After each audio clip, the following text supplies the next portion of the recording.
Hey, everybody, and welcome to Pop Go the Writers. We've got a fun show tonight, and normally I just bring Jim in immediately, but I wanted to pause for a second because turns out this is 1 year anniversary of him being a regular co-host on the show. Now he's been with the show since the very beginning. He was the host or the guest that we kept bringing in anytime there was a new Marvel series or anything like that. He was a regular guest. So having him move up to co-host was just A, made perfect sense, and B, he volunteered. So that's what kind of locked it in. But so this is me wanting to thank him for being with us this year and looking forward to all the shows we can do together in the future. So here he is, Jim Beard. Wait, why couldn't I be there for that? Because here was me thinking like you had done something wrong, and it's like, wait, I'm still backstage. By the way, you doing this on looks like the opening scene from Superman. Look at that! Yeah. Forgive. Yeah, no, you didn't do anything wrong. Just just wanted to wanted me to be quiet during because you know that I would talk over you. Yeah. You'd make some smart ass comments or self-deprecating humor, and I wanted to get it out without you going. Yeah, you've been hating it ever since. Or yeah. I like the part about it made sense, and he volunteered anyways. Which is it? Did it make sense, or I volunteered? Well, I was close to just pulling the plug on the thing. I remember that. Yeah, because when I started this, this was it. This is all I was just going to do one night a week. Yeah. And then it was not too much longer after that I got pulled into the review show over on the Experience, and then the 3 days a week came about 2 months later. So suddenly I'm doing 5 shows a week, and it's like, and I'd already changed hosts from Dan and Rosalinda to Paul, and Paul was about to leave, and I'm like, do I even know anybody who'd want to spend an hour a week chit-chatting with me? And I remember the Facebook post very, very well when you said Paul's out and I'm really going to rethink this thing, and I may just kind of stop it all together. And it was just like on a whim. I said, "Oh, well, why don't I try to do that?" Yeah. Paul's story crapped out and left you in the lurch, and which is just like him. Paul had a very good reason for bailing. Was a lot of the stuff we were covering just wasn't to his taste. He wasn't getting into the new shows and stuff. And he didn't want to, just watch things that he didn't like anymore. Sure. Like he said, he crapped out. Yeah. There's a lot of comics I have to read for the Tuesday night show that I don't particularly like. Yeah. And I try not to be, I never wanted to be a reviewer, at least not a comic reviewer. Being a comic writer. Always wanted to be a lumberjack. Yes. Press tiny flowers and all that. But yeah, I didn't want to review other people's work because I know what goes into making a comic and how difficult it is. Yeah. So. Yeah, I hear you. Yeah, it's like that's like me and books with with other people. Yeah, because I know what go. Speaking of which, I actually have a writer question for you. All right, go for it. Because this is an issue that I'm currently having, and I thought maybe I would get like some best practices from you, and I'm thinking maybe there'll be some other people who will hear this and it might help them too. So, what do you do when you are in a project and you totally lose steam and sort of like totally lose interest in it? And you're being totally lazy? What do you do to kick yourself in the ass and get back into it? Well, there's different answers depending on what your deadline is. Okay. If this is something that needs to be done soon, Mm-hmm. I don't really have a good answer for that. You just kind of Mm-hmm. sit back, reread what you wrote Mm-hmm. to try to get the story back in your head, Yeah. and if there's moments in it you like, that'll re-enthuse you. Yeah. Yeah. Or, if it's a character you've written before or other people have written, reading some of the previous adventures to kind of get that juices flowing. Mm-hmm. If it's something you've got a little time on, I would say do the exact same thing, but take a few days away from it first, Yeah. Yeah. especially if there's something else you can work on. Mm-hmm. Even if it's a short, I'm just going to write a single essay, or I'm going to, something that you can knock out in a couple days and then Yeah. come back to it. Yeah. But, yeah, but eventually reconnecting with what got you excited about it in the first place is the best way to go. I think that's a really, really great point. Now, this thing that I'm talking about is my own project, so it's like a deadline. It's a very arbitrary thing, but I've already kind of delayed writing it for a while, anyways, and I got back into it. I wrote like almost 3.5 chapters and just totally lost, steam on it. I said, okay, I'm going to take a break for a couple of days from it. And here it's about a week now. And I'm doing the same damn things, the same stupid excuses. But I really like that, like try to fall back in love with it again, Yeah. look back over what you've done or any past thing and try to get something that sparks you. And then, yeah, it really does come down to just do it, stop whatever else you're doing.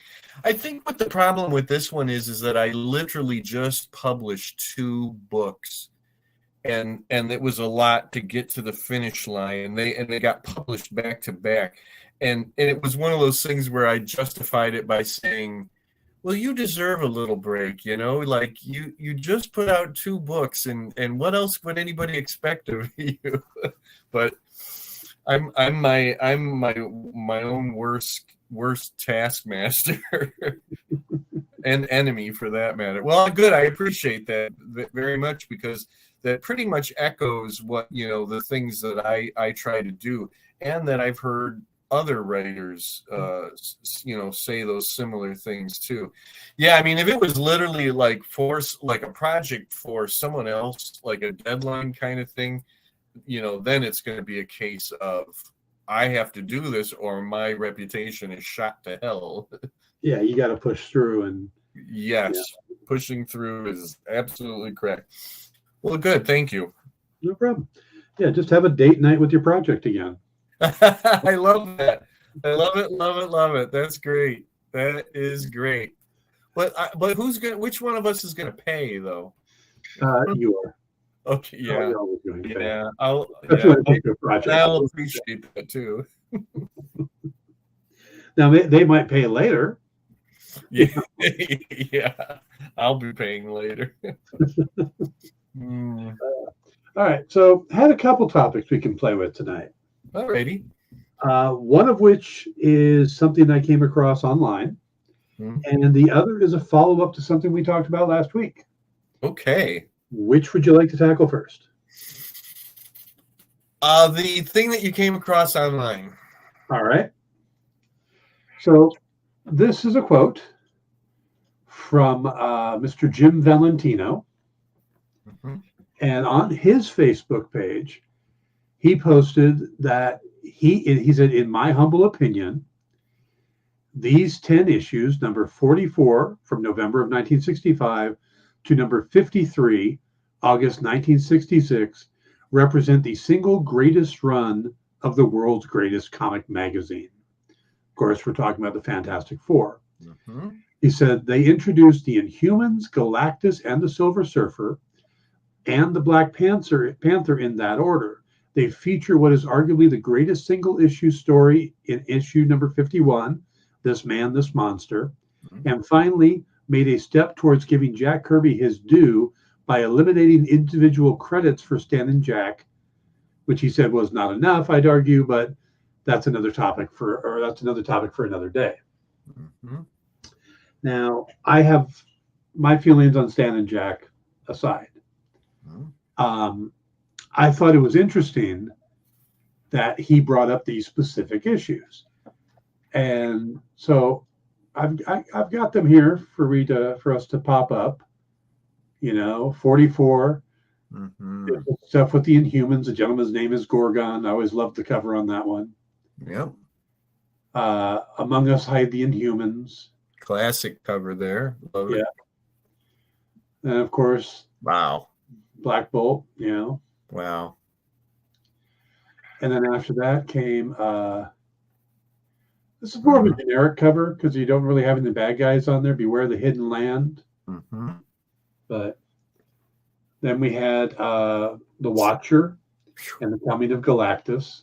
Wow. That cover there, that's a beauty. Yeah. If This Be Doomsday. Can you imagine if you were, a kid, and this is like every week, every month you're walking to the newsstand or wherever, and you're seeing all this stuff for the first time. Yeah. Ooh, look at that. Number 50 here, the startling saga of the Silver Surfer, and at last, the Human Torch in college. Yeah, I love that. Yeah. The Silver Surfer, and the Johnny goes to college. Yeah. Like, so what? Silver Surfer, man. Yeah. And then we have This Man, This Monster. Great issue. Mm-hmm. And then we have the introduction of the Black Panther. Jeez. The first African superhero. Not African American. I always have to, Mm-hmm. and then the follow-up to that. So what do you think about Jim's pick? Do you agree that this is maybe arguably the best Fantastic Four run? Or Yeah. is it partly? I mean, is there a couple books one way or the other that are a little better? Or is there another complete different run? I mean, I can't imagine. No, I mean, unless what it doesn't have in there is Doctor Doom. Yeah, I did notice that. None of the classic, Doctor Doom stories are in there, but that's got to be a peak, you know what I mean? Because you've got a string of stuff right there. Mm-hmm. That they're just firing on all cylinders, and Jack is not holding back. This isn't a little bit later where he gets to the point where he told us later that he was kind of keeping things, and more or less kind of going through the motions. But Jack Kirby and Stan Lee going through the motions, is like the very best from other creators. So, but yeah, that would be the only thing that I would say is that there's no, none of the classic Doctor Doom story, the Lee and Kirby Doctor Doom stories are in there. But other than that, I can't really imagine what else, would be going there. But I know what he's saying, you go from Inhumans to Galactus and Silver Surfer and Black Panther, and it's just boom, boom, boom. And even a fuller story like This Man, This Monster is fantastic. Yeah, and right, that's like right in the middle of all of that thing too. It just that's mind-boggling, and I think the cool thing is that it's not just in hindsight that we're looking back at that run. From what I understand, at that time it was being praised and getting everybody really excited. And that's, like I said, that I try to put myself in the mindset of a kid right at that moment, or maybe even somebody who is like maybe just starting to go or think about going to college. So that would be why that Johnny Storm story, that's probably when Stan is starting to realize that that the audience is getting older. A little bit past that, then he starts to get the calls from colleges saying, "Can you come out and talk? Can somebody come out and talk? our students, are really digging this stuff. So obviously that's going to appeal. I mean, I can see sort of being in the second half of high school and seeing a story about Johnny going to college, and that would be like, oh man, that's me. That's me. I have to wonder, because we know that Silver Surfer connected with students a lot. That was a huge part of the Silver Surfer's draw.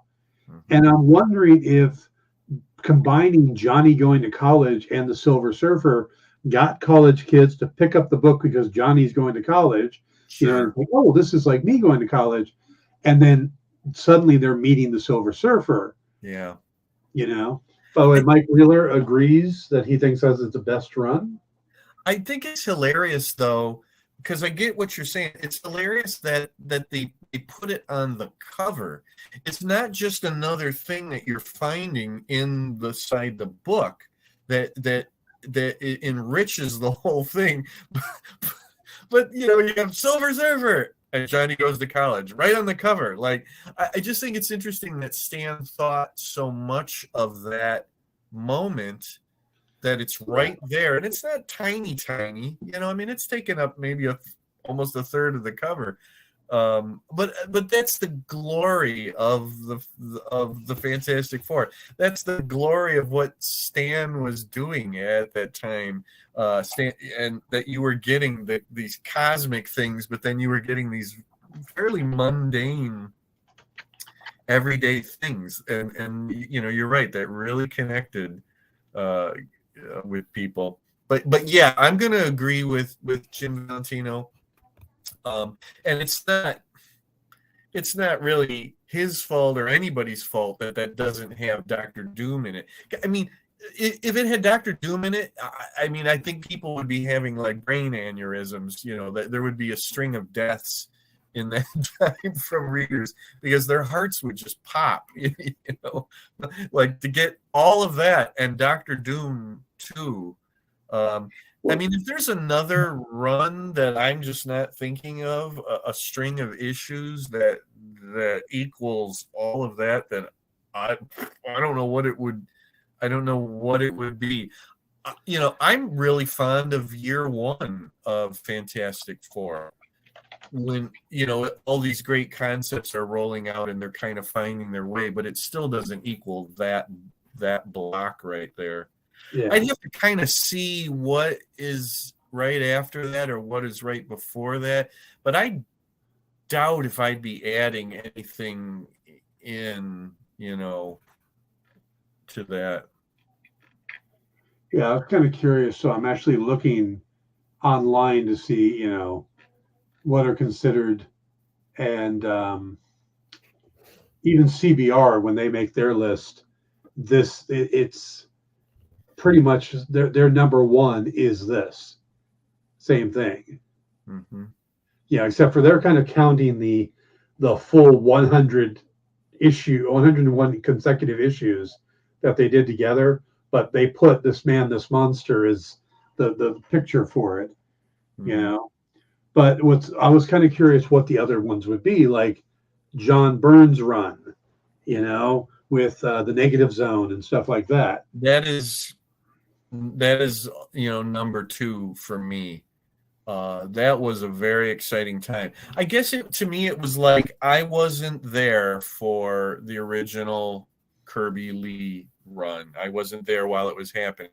So when John Byrne was on it, I was right there, and that would have been the next best thing to being there for all the Lee and Kirby stuff. I love John Byrne's run. It unfortunately, as in a lot of his stuff, it petered out at the end, and then it's just boom, and he drops it and he moves off, but there's some fantastic, if you'll pardon the pun, stuff in there. As much as the Thing is my most favorite Marvel character, I actually love She-Hulk being a member of the team when Byrne bringing She-Hulk in. My God, there's there's the Dr. Octopus story of Byrne's where Reed and Sue's second child dies in childbirth. I can remember the day I bought that and read it and just sat back at that last page where it's just surrounded with that big black border, and the doctor is telling Reed that the child died. Yeah. Just it's going back to Lee and Kirby. I'm kind of I'm thinking about like when Franklin was born. That was obviously a very big deal. Yeah. But no, I'm still going to go back to I can't really imagine adding anything in at the beginning of that or at the end of that into that block. Yeah. Yeah, I agree. I think Kirby and Lee and Kirby's run is the best FF period, and that block is a great representation of it. Mm-hmm. But a lot of it comes from Jack's creativity in creating new characters and pushing the boundaries, and Stan's storytelling ability. Yep. Because I love both the guys, Stan Lee and Jack Kirby. I've met both of them. I am huge fans of both of them. Same here. And I come down kind of in the middle of the whole debate. Same here. I believe that as amazing as Jack was, he was better with Stan. Yeah. Yes, absolutely. Yeah. So, and I think it's the two of them that made that FF run so amazing.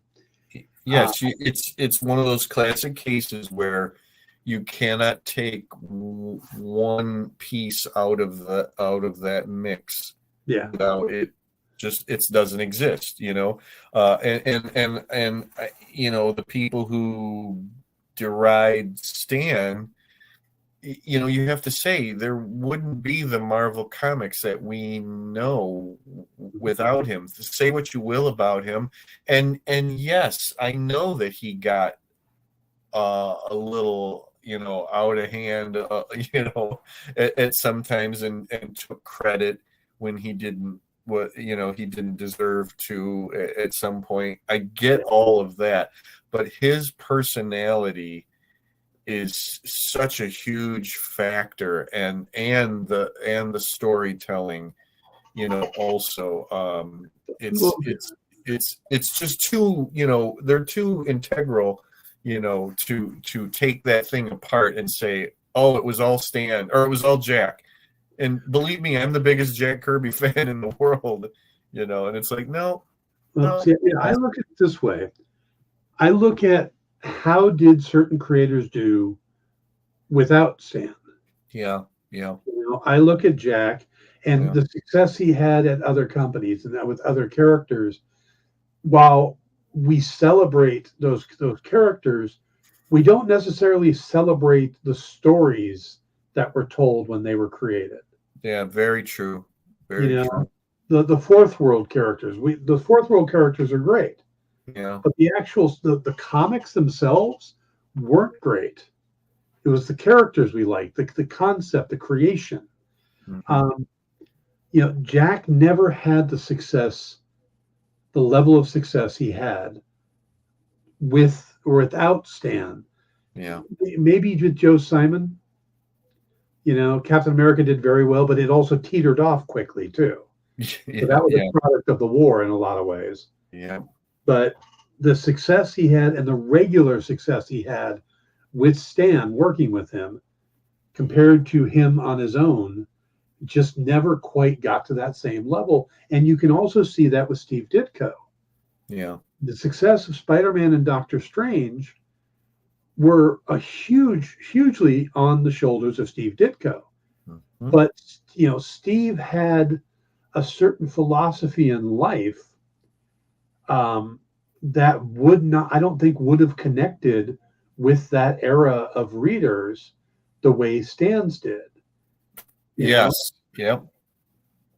And you look at the other characters that Steve Ditko created, they're all known for being these cool conceptual characters like the Creeper and the Question and stuff like, those characters. But they're not or Shade the Changing Man. But again, the stories that he was telling aren't celebrated as the creations. Yeah. So Mike Agreed. said, how Jack just slid Silver Surfer in and Stan Lee was like, who's that? Love it. But yeah, he made Silver Surfer the character he became. Yeah. Like I said, I think Jack created these amazing characters, and then Stan kind of breathed life into them, gave them personalities. You know? Absolutely. So yeah, I'm in agreement. But like you, I was reading the Byrne run on Fantastic Four as it was coming out, and in a lot of ways, that was the quintessential run for me when I was reading it, because it just felt right. The art, the story, everything felt, and the fact that he was doing both just really clicked for me, because it was like he knew what he wanted. It's easier when you're doing all the jobs, or doing the two main jobs. Right.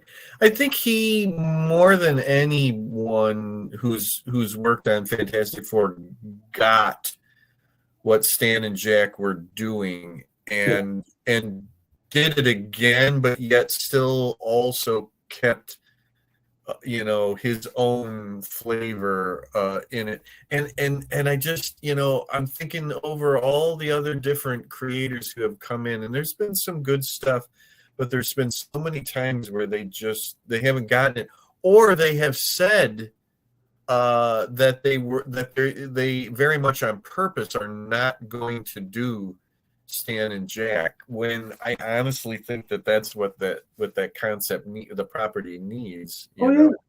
Well, the first thing they got to do is they got to stop thinking of the Fantastic Four as a superhero book. Mm-hmm. It has to be a sci-fi monster book, which it's what Stan and Jack were doing before the heroes came along. Oh yeah, totally. It's totally a conglomeration of everything that they were just doing. It totally is. And that very first issue is, it is pretty much just it's another one of their monster books, but it happens to have like the humans actually have personalities, in it. And lo and behold, one of the monsters is actually one of the heroes. Yes, exactly. I mean, that was pretty unique at that time, and then strangely enough, you have Doom Patrol over at DC around that same time, I always likened Fantastic Four to the Challengers of the Unknown. Oh yeah, definitely. Doom Patrol to me are the X-Men. Yes. I agree with that too.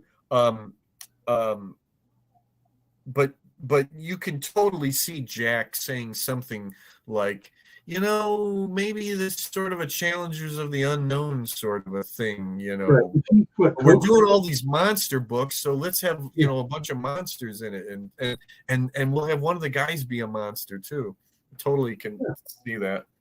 Yeah, I mean, and we don't even know, maybe part of the Fantastic Four book was already written or drawn. Mm-hmm. He was already working on the next monster book, and Stan, got the word from Martin Goodman to start doing superhero books. So he just decided to turn that one in, because it doesn't really read like a superhero book. Yeah, not in the beginning, And then it's kind of funny. What is it? It's like is it the third issue where they get superhero costumes? Yeah. Somebody, probably Martin Goodman, I mean, I'm not even sure exactly. Somebody said, like, let's move this a little closer to the superhero thing. And then it was perfect. And then right at that moment, it's like, okay, this is the perfect comic book right here, Now, see, I look at the two movies that came out, the two franchises. The Tim Story version, and then the whatever the hell that guy's name was. Does anybody remember? And the Tim Sale one, I remember watching when they came out, and it wasn't fantastic, no pun intended, but it was pretty good. I thought the actors they picked worked.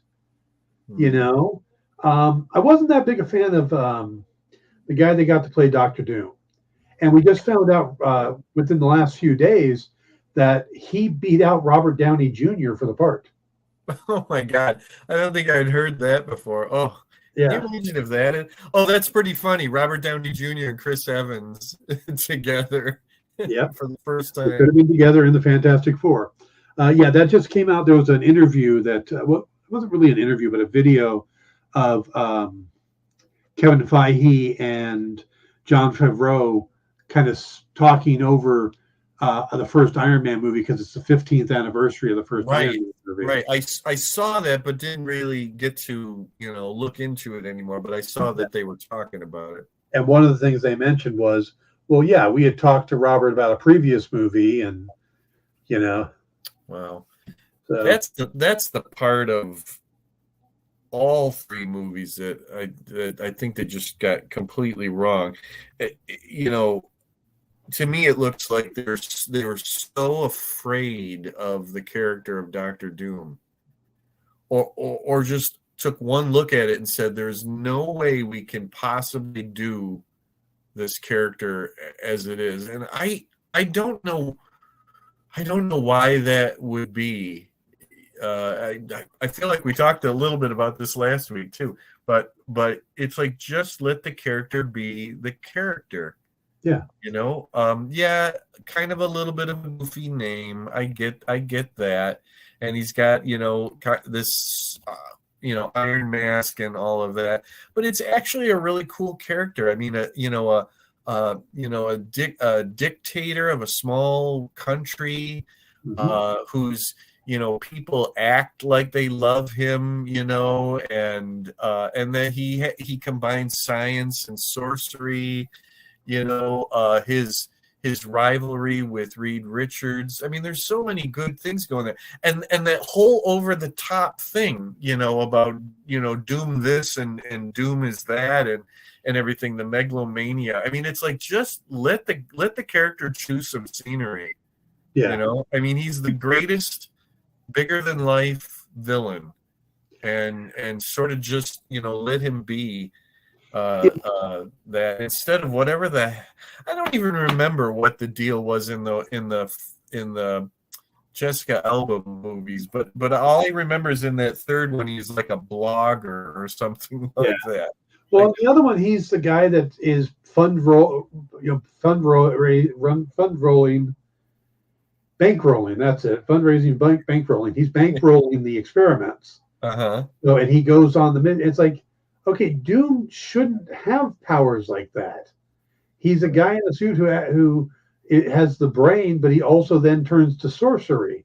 Yeah. He shouldn't have powers, and I don't know why they kept trying to give him powers. But if I was over at Marvel Studios right now and working on the new Fantastic Four movie, I would not put Doctor Doom in the first movie. Yeah, and I guess I'm pretty much at that point too right now. Yeah, I think the first movie should focus on the Fantastic Four. Yeah, and you can put in one of the lower tier villains who doesn't need a big explanation. Like, you could put them in the negative zone and have them in a war between Annihilus and Blastar, and then you don't really need to give a lot of depth to those characters. Then you do a special one shot on Disney Plus where you introduce Victor Von Doom and you give his origin, and you have the guy who plays Reed Richards show up with him in college. You set that up, and then by the end of it, you get Doctor Doom. Yeah. And then for the second movie, you bring those two together. Yeah. So you don't have to waste time building the origin at that point, and you could just make it this amazing Fantastic Four versus Doom movie, because you've already created the characters in other places. My hope was that this first Fantastic movie would be where Namor was introduced. That didn't happen, but I still think that he could be, in a Fantastic Four movie as the main opponent, and maybe even this first one. But it's a little bit of a shame to me that that's not the way he was introduced, because I think that totally would have worked to have him be the first bad guy and kind of saved Doctor Doom. Yeah, I wouldn't mind if they did Mole Man. Yeah, Sure. Why not?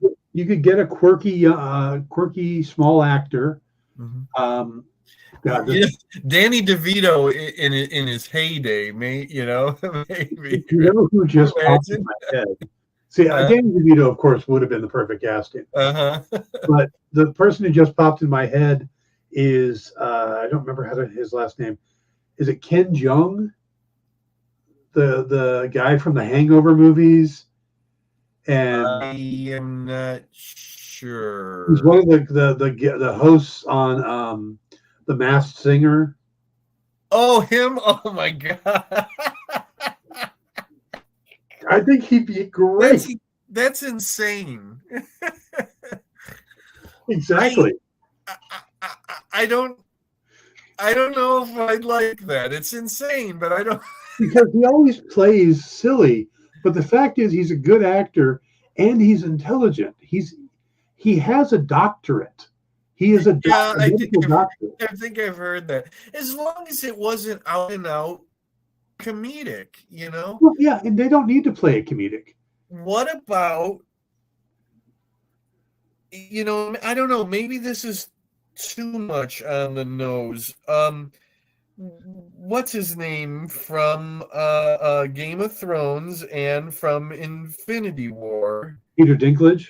Yeah, or is having an actual little person not a good idea? I don't know. I think no. I don't think that would work. I mean, if we just want a small actor, we could get Tom Cruise finally in one of these. As the Mole Man? Yeah. Oh my god. Well, geez, I don't know what to say about that either. That's interesting. Every once in a while, he likes to do a bizarre role, like in Pineapple Express. I think it was Pineapple Express.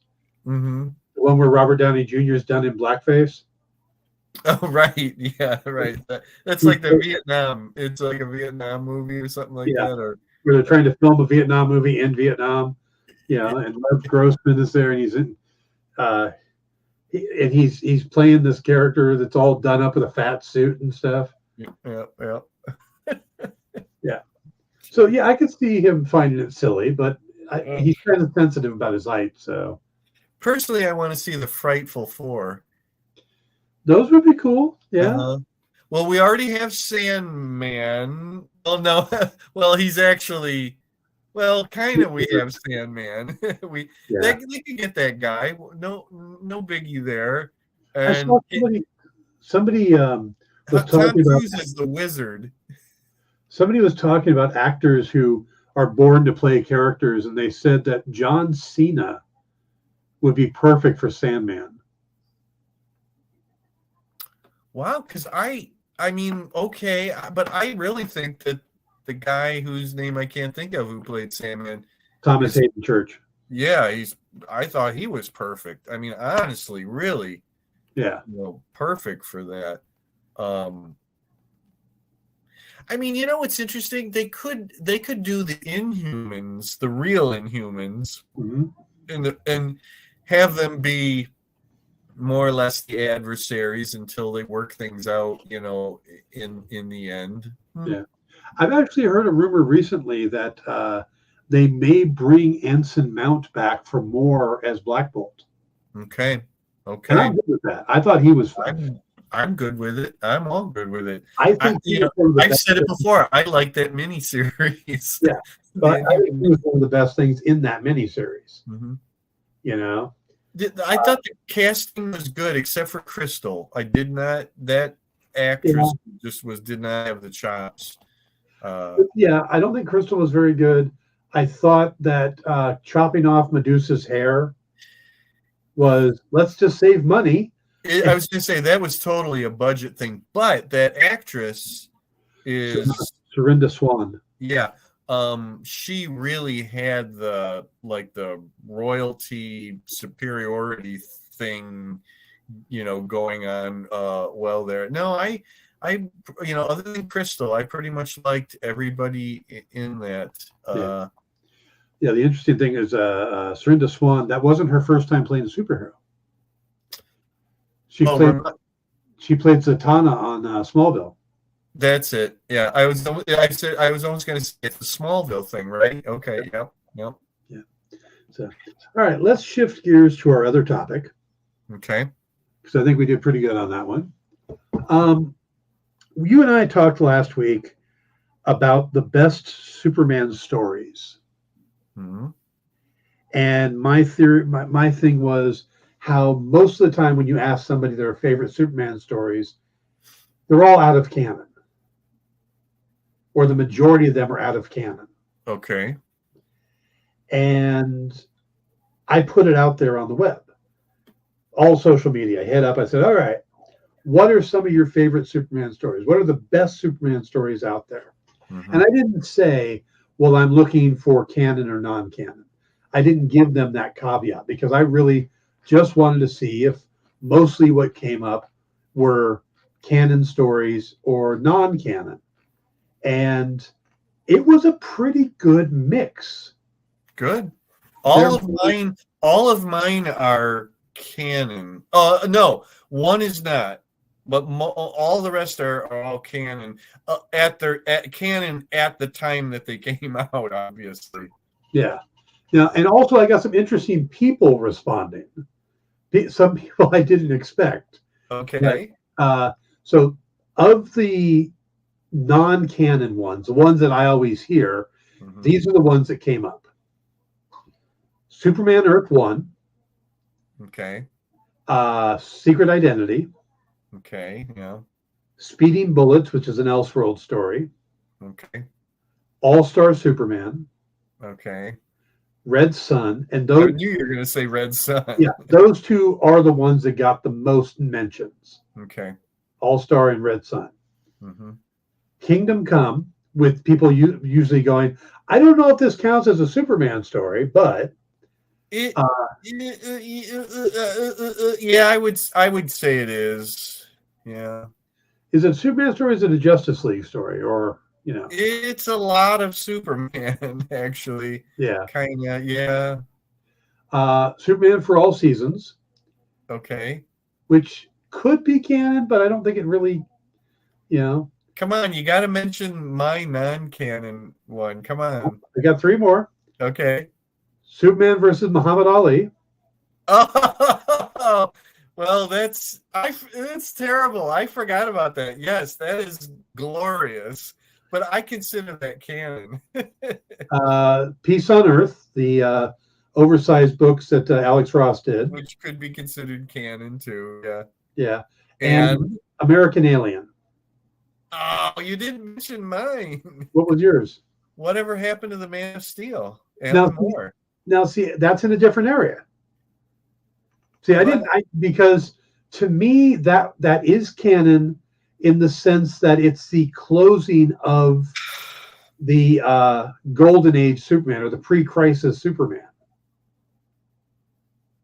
Unofficially, I get what you're saying, but I still think it's sort of. I don't think that's really the way DC would have considered the end of the Earth One. No.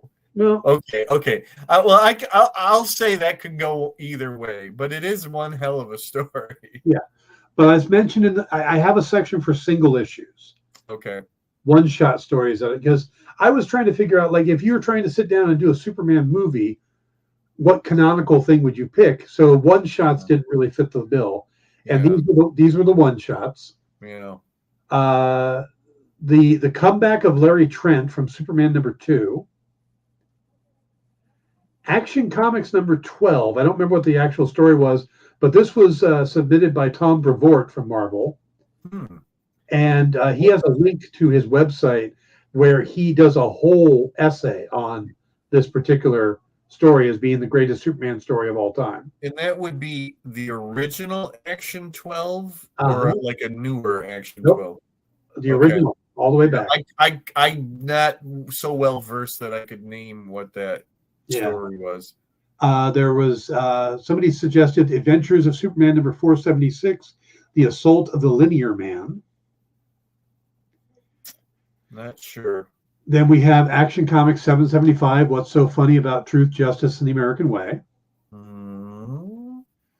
Superman 701, which is where he stops the suicide attempt. A lot of people mentioned that one. Superman, Whatever Happened to the Man of Tomorrow. That's it, Man of Tomorrow. I said Man of Steel. Man of Tomorrow. Yeah. Superman. That's a two-part. That's a two-part story.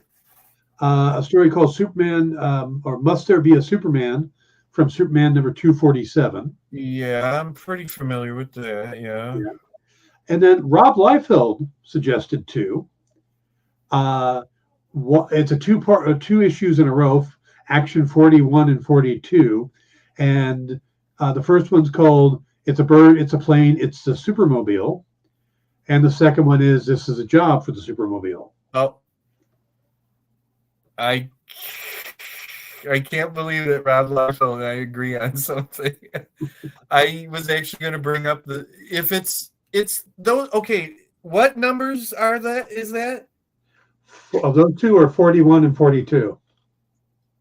Action 41 and 42. 481 and 42. I was going to say, yeah, that didn't make sense. Okay, that is exactly, yeah. That's, yes, and that's so funny because that's on my list. Yeah. When I think back of the stories of my childhood that still stand out to this day, I love that Supermobile story. He doesn't have his powers. He's fighting a Mazo, and he has to stay inside the Supermobile. Yep. And it's really wonderful. Here's another one. It's from DC Comics Presents, and I think it's over 3 or 4 issues. It's the Superman versus Warworld story. Do you know that one? Yes. Okay. One of the guest stars is Supergirl. One of the guest stars is the Spectre. One of the guest stars, I think, is the Martian Manhunter. It's a really, really wonderful story where he goes up against Mongol and Warworld. There's an earlier one from like when I really first started reading Superman comics. I think it's 3 issues maybe, where Clark loses his powers and he decides to. That's on the main list. Okay, he decides to woo and romance Lois. That was mind blowing for a very young Superman fan like me to read that. I believe that was called Who Took the Super Out of Superman? Yes, yeah, yes. So Superman 296 through 299. Yes, good. Written There's also it might only be 2 issues. It's the one where he's finally able to enlarge the Bottle City of Kandor. Okay, that one didn't get brought up, but yeah. Supergirl guest stars in that one. That one pretty much, stands out in my mind too. But the 3 big ones would be the Who Took the Super Out of Superman, the Supermobile story, and then that Warworld, Mongol and Warworld story. Now, did people bring up the I don't know what it's in an annual. Well, I know which one you're going to say. You're talking about it's Mongol. Yeah, I know which one you can say. Yeah. And that's Alan Moore again. Yeah, it's the one with that flower thing that you put it on there and it gives you your heart's desire. Yeah, they did bring that one up. That was Action Comics Annual number 11. Yeah, there you go. And it stars Batman, Robin, and Wonder Woman. It's Superman Annual number 11. It's for the man who has everything. That's it. Yeah, for the man who has everything. That was on the single. I somehow skipped over it, but that was on the single list. Yeah, I got excited to get to Whatever Happened to the Man of Steel. Yeah, it's Superman's birthday. I've got some more on the list here of actual runs, story arcs. Okay. Before I do those, I did have this quote on my page from Eric Larson. Okay. And he said, All-Star Superman is pretty great, but so is Superman versus Muhammad Ali. Yes. So are many of the stories until Crisis, which just had some fun with the concepts. A story doesn't need to alter the status quo in order to be entertaining. Many of the stories from the 40s and the 50s where Superman is just being a good guy are fun to read. Yeah. So, all right. It's a shame there's nothing after Crisis, right? Well, I've got a bunch from after Crisis. Oh, okay, okay. These are the story arcs. First up is Superman Unchained, which was a 9-issue series by Scott Snyder and Jim Lee. Mm-hmm. And that's decades before the last sun. Krypton came to Earth. Another being of incredible power fell from the sky. His role in humanity's deadliest conflict becomes America's darkest secret. So there's another Kryptonian or something on the planet that before Superman got here, and his existence is suddenly discovered, and Superman has to deal with that. It's not a doomsday thing, but yeah. Okay. The Man of Steel run from John Byrne. Yeah, definitely. Which is no longer considered the canon origin story for him. No, right, because that would be Birthright. Right. I was going to say, because that's pre Flashpoint New 52. I don't even know what the hell we have anymore these days. Quite honestly, I really don't. And I don't know what his I know that Krypton doesn't look like John Byrne's Krypton anymore, but. Well, Birthright is on this list, of course, from Mark Waid and Neil Yu. Mm-hmm. Also on the list, of course, they had to be on here, Death of Superman and Reign of Superman. You know what? I will die on that hill. To this day, it is still an amazing run of books, and I look back on fondness of everything at that time. Funeral for a Friend. Mm-hmm. The 4 new Supermen that come in and all of that. That was an amazing time, to be reading comics. So I agree with that. One of the things about the Death of Superman run, which I always loved, was the artistic choice, mm-hmm. which was the final 4 issues of that, or the 4 issues that are the Doomsday part of it. Yep. The very first one, every page is 4 panels. Mm-hmm. Then the next one is every page is 3 panels. Yep. Then every page is 2 panels, and then every page is a splash. It's a splash, yep. Yeah, and I love that. Yeah. All right. Also on the list, Superman for Tomorrow, which was Superman 204 to 215 by Brian Azzarello and Jim Lee. And I love this run. I absolutely love this run. I'm not an Azzarello fan at all.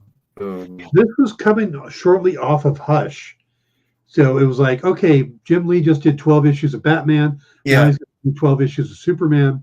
But I love the idea that people are disappearing and Superman can't figure out why. Mm-hmm. Because it's like all of his powers, all the things he can do, he can't solve the mystery of the people of Metropolis disappearing. Yeah. He needs the world's greatest detective. That's why. Yeah. So I just really like that run. I actually owned one of the pages from it up until recently. I still own my Hush page, but I ended up selling off the page from that. Last Sun, which came from Jeff Johns, Richard Donner, and Adam Kubert. I've forgotten that. Yeah. Then we have what I think is a pre-crisis one. Kryptonite No More. That's Denny O'Neil and Neil Adams for the most part. Yeah. Kurt Swan. Or Kurt Swan. Yeah. Neil Adams did a lot of the covers. I'm sorry, but yes, that's the Sand Superman saga. Yeah. Yeah, where all the kryptonite is made inert, and he's actually chomping on a bit of it at one point. Yep. Which I love that image. Yep. Then there was the one you mentioned, Who Took the Super Out of Superman. Yep, good. Yeah. There was an interesting storyline that got brought up called Exile. I've been holding on to that one too, sitting here thinking yes, that's a good run. And there's what came right before that, I think, is the Gangbuster story, where there's a new hero and he's a street level guy and he's gangbuster, and it turns out that it's Superman, but he doesn't realize he's doing it. Right. I think that comes before the Exile. Yeah, I remember Gangbuster. Yeah. So, okay, I think I got 3 more here. I have not read this miniseries, but I got to tell you, after reading the synopsis for it and having a bunch of people suggest it, I want to look it up or get the graphic novel. It's called Up in the Sky. It's from Tom King and Adam Kubert. And it says aliens have kidnapped a young Earth girl from Metropolis, taking her off planet. Superman goes in pursuit of them, but with each stop along the path, the mystery of who the aliens are deepens, and the Man of Steel is faced with a new task. Is he getting closer to rescuing the girl or further away? And who is protecting Metropolis in his absence? This galaxy-spanning question poses a moral dilemma for Superman.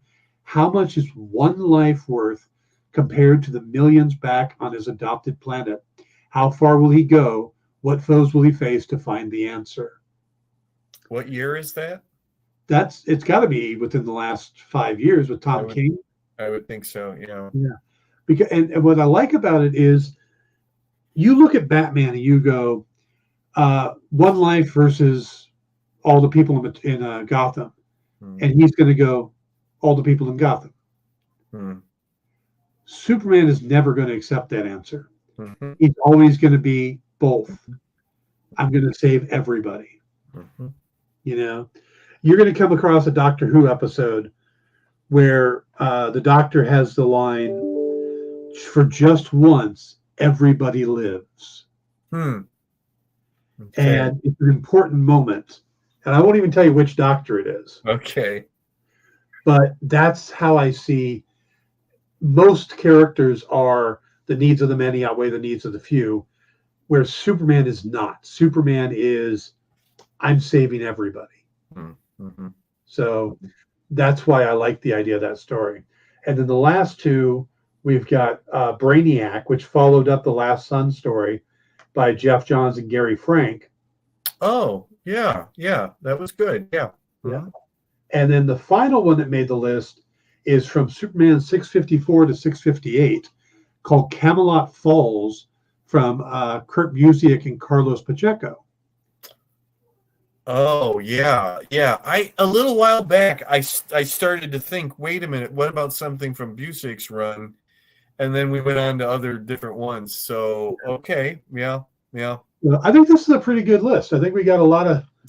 I would say so. Yeah. I mean, it's funny. There's not very much from like pre-1970, but there's a Virus X storyline from about 1968 that I've always wanted to read. It's one of the earlier examples of a like multi-issue storyline from DC. When they weren't really doing much of anything like that, and that I've always wanted to read. But I really just very recently read the entire Denny O'Neil run, Kryptonite No More, and then the Sand Superman that comes after that. So I shouldn't talk.